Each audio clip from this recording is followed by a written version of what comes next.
First day on the job, President Trump signed an executive order, the U.S. government only recognizing two genders, male, female. They're unchangeable. If elected as prime minister, is that something that you're going to kind of walk in line with, or what are your feelings on that executive order? Well, I don't know. Do you have any other genders that you'd like to name? It's official. Pierre Poilievre has finally said what Canadians have been waiting for, in the same way that Donald Trump just said what Americans have been waiting for on his inauguration. There are unos and dos genders. A reporter sat down with Pierre Poilievre via Skype or whatever, and he's talking about Chrystia Freeland, talking about Justin Trudeau, talking about Mark Carney, talking about the political landscape in Canada right now. And then he segues into, well, Trump just said there's two genders. How do you feel about that? And we're going to play the clip. We're going to play the clip later in the video. And Pierre Poilievre's answer is phenomenal. Now, before we get into it, I do want to encourage you guys to hit the like button and subscribe if you haven't already. It does really help grow the channel. But I do want to share this personal story. For those that know, I've been saying I'm in a fifth wheel. Like, this is a little room of a fifth wheel. I'm parked by the water. I'm camping with my family. Yes, I know it's January, but I'm on the West Coast and it's phenomenal. It's absolutely phenomenal weather. And I posted this on X the other day. Now, this happened a few days ago now, and I was weary of whether I'm actually going to talk about it or not, but it looks like I am. All right. I'm camping with my family in my fifth wheel. We're having an incredible time. There's a park nearby, and my 2-year-old daughter made a friend with another 2-year-old. Hey, that's awesome. Hey, great. Go make friends. Everything was going great until the kids' parents told us that their 2-year-old identifies as non-binary. Personally, I think this is child abuse. Their 2-year-old, the parents said their 2-year-old identifies as non-binary. I might get in trouble for this, but screw it. This is a mental illness. A 2-year-old cannot consent to this craziness. If you want to be an adult and identify as whatever you want, go for it. You can be that type of adult. Whatever. But a 2-year-old, F off with that. Stay away from me, my wife, and my kids. And there was an overwhelming amount of support. I mean, feel free to go to this post on my X channel, or my X page, whatever the hell it's called, and take a look at it. This is incredible. Like, I thought I was gonna get attacked or something. No, people are like, hey, that's great. And now our Canadian next prime minister is also agreeing with that. Man, Canada is about to be fixed. This shit gets me pumped. This makes me feel so good, because Pierre Poilievre, look, listen, whoever's on Pierre's team, listen to this. The bar is set extremely low because of Justin Trudeau. And you're coming in to fill those shoes, but you got a big job. You got a big job, and you're going to be looked at under the microscope more than Justin Trudeau, more than Jagmeet. I'm talking about media. I'm talking about YouTubers.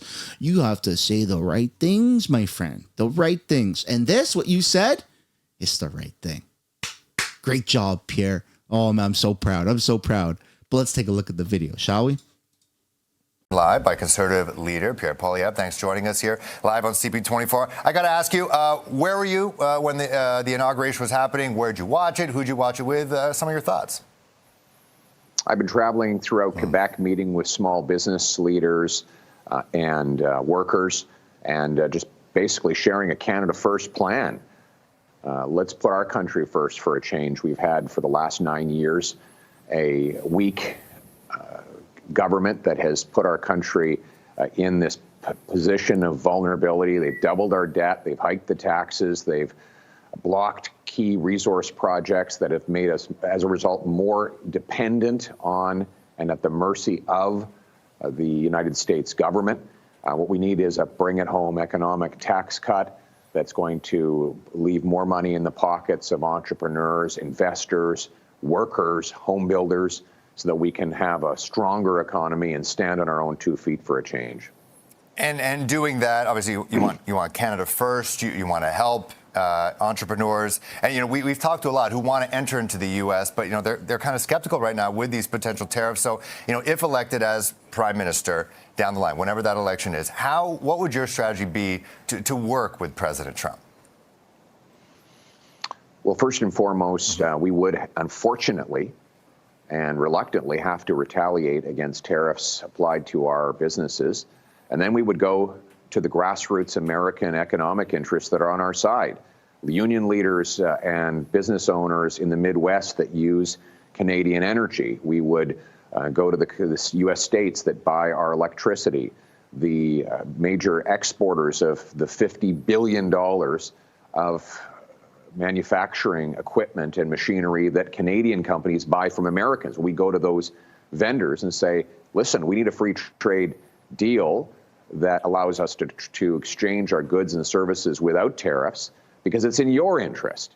And that kind of pressure from the ground up will, I think, help convince President Trump to make a deal that will be both good for Canada and the United States. He is, after all, a deal maker. Yeah, no doubt. Well, it seems like, Premier Doug Ford seems to be taking the forefront here. He's talked about his project AmCam. The premier's met with, outgoing Prime Minister Justin Trudeau. They were all there in Ottawa, minus the Premier of Alberta, Danielle Smith, was in Mar-a-Lago. She is seemingly not wanting to sign this deal with the rest of the premiers. She wants to protect the oil in Alberta. How do you make sure everyone's copacetic? Everyone, you talked about Canada first. How do you work with the premiers right now to make sure they're all on the same page? Now, I haven't seen this, but I'm going to reiterate what I said at the start of this. Any politician who's advocating for placing retaliatory tariffs on America right now, fuck you. Fuck you for that being your immediate response. The immediate response should be, by everybody, let's fix our shit because it makes Canada better. And then, if Trump is still not satisfied, even though we've done those things, and then at that point, if he still wants a tariff on because Canada's making us a lot of money, right? If he says something like that, then let's talk about the trade war. But until then, nope. And I cold-heartedly disagree with any politician. I'm not going to edit this out. If Pierre agrees with something that I don't agree with, I'm going to freaking lose it right now. Well, you need a strong prime minister for that. Can you name one governor that's been leading the charge on the American side of this? No, because the separate states are not all speaking different messages. They have one strong, nationally elected leader with a new mandate. And on this side, we have a weak, effectively former prime minister who's thoroughly discredited and widely unpopular. He has no credibility with anyone. And then you have a squabbling group of other liberals fighting for political power. That's left a vacuum. So effectively, we have 10 foreign ministers in the form of premiers who are all running around saying different things. What we need is a axe the tax election now so we can elect a strong government that will take back control. Yes, take back control of overspending and taxes, inflation, immigration, all of that, but also take back control of our diplomatic stance and go to Washington with strength to put Canada first. And that is what I will do as soon as we get the election done. You talk about the tax, the carbon tax elections. I'll allow it. That was okay. I'll allow it. Seems like people who are throwing their names in a leadership race, whether it's Mark Carney or Chrystia Freeland, who CTV News has learned that, she's not going to have the carbon tax reportedly a part of her platform. You sure about that? Well, we'll see. We'll have to see.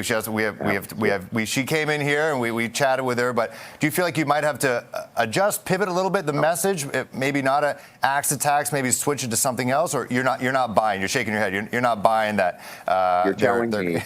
So let's start with Freeland. Yeah. She's been Justin Trudeau's finance minister, administering the carbon tax. She raised the carbon tax by 167%. She bragged that she raised the carbon tax during an inflation crisis. And then you have carbon tax Carney. This guy says the carbon tax is too low. And yesterday, he just won the endorsement of the crazy carbon tax minister, Stephen Guilbeault, who has said he would resign from the Liberal Party if they ever got rid of the carbon tax, which means that Carney has made a deal with him that they will pretend that the carbon tax has been put aside until after the election. And then if they win, not only will they bring it back, they will raise it higher than ever before. These are lying liberals. They cannot be trusted when they come to you after raising the tax for 9 years and having passed a law to quadruple it up to 61 cents a liter.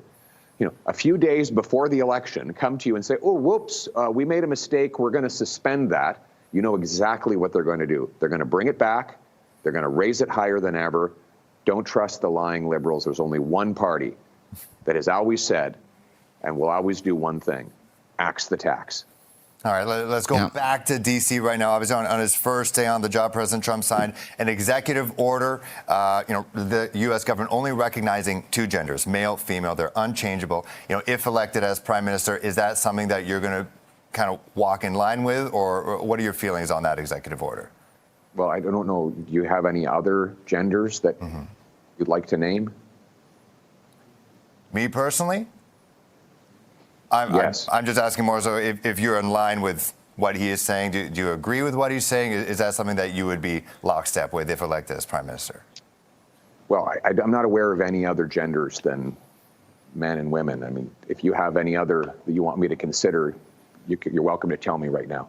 Well, there's personally, I am a man. I am as people who say cis man. There are people there who, they say they're Me too. gender I'm a neutral. Man. Well, you are a man. Yes. There are people there who say they're gender neutral. Yeah. They say they're gender neutral.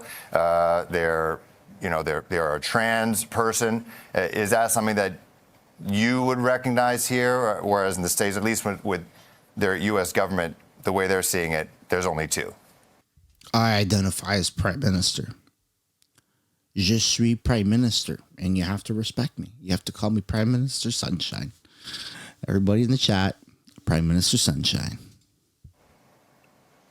I'm only aware of two, but I mean, if you come up with another list, then you're welcome to do that. But I'm aware of two, and as far as I'm concerned, we should have a government that just minds its own damn business and leaves people alone to make their own personal decisions.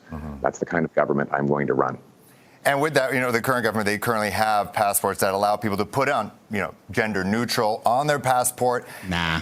Advocate groups want the government, mind you, the outgoing government, to ask the U.S., would the U.S. recognize these passports, obviously on their way out, if you are the next prime minister? Is that something that you would advocate for? I have to be honest. Yeah. I have to be honest with you. I just saw your segment on homeless encampments that are popping up all over Toronto. We've got 25% of our population in poverty. Housing costs have doubled. Crime is rampaging through our streets. I just find it to be a strange priority to spend time talking about this. My priority is to give people back control of their lives, bring back Canada's promise that anyone who works hard gets a powerful paycheck and pension that buys affordable food, gas, and homes in safe neighborhoods. That's the promise we need for Canadians. If Liberals want to talk about different labels for gender that they want to put on passports in the United States, they can do that. I'm going to talk about the things that will bring home Canada's promise. Okay. And you know what? Let's talk about housing, because, That was phenomenal. That was really good. Some of us want a little bit more, and that's okay. Some of us want people to come out there the way Trump does it and says, no, I'm not recognizing anything other than two genders, right? But that was a very Canadian response. Keep in mind, you might agree with what Trump says on a lot of points.